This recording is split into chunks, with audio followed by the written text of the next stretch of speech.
Beneteau Street on the east side of Detroit is a predominantly black, very working class, low income, poor community.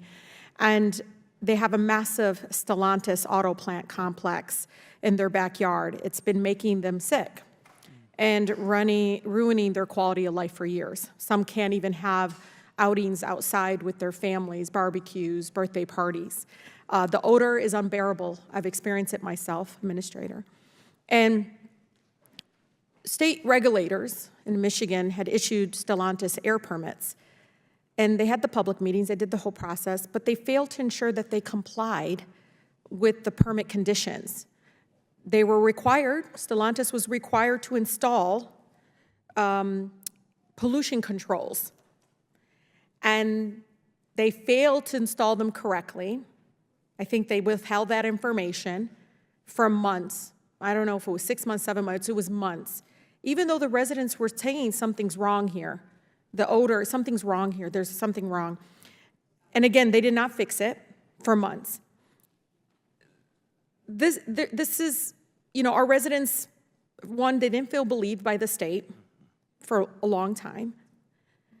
But they also believed, like, wait, why are they always routinely, the state, approving pollution permits that they know are poisoning predominantly black, brown, immigrant, low-income communities across Michigan? So they worked with a nonprofit organization called the Great Lakes Environmental Law Center, and in November, I believe, or in 2021, they filed a Title VI civil rights case, a complaint. Are you familiar at all with it at all? Yes. Oh, good. Okay, so Administrator Shore and some of the members of the team at Region 5 talked to me about this. You know this. I mean, the EPA was pursuing an informal resolution agreement for more than a year with community members at the table, Administrator, and again, trying to get towards a resolution with the state. And all of a sudden, the state's like, nah, we don't want to talk to them anymore. And EPA was like, okay. Do you know why? Given that this is an active Title VI case, I can't. Microphone, make sure your microphone's on. Yeah, given that it's an active Title VI case, it's improper for me to comment on or speculate. Yeah, but it sounds like you guys are letting them off the hook. The leverage that we have is, and I want you to know, I want them to feel like their lives are important under an administration that says they care about clean air and water, right?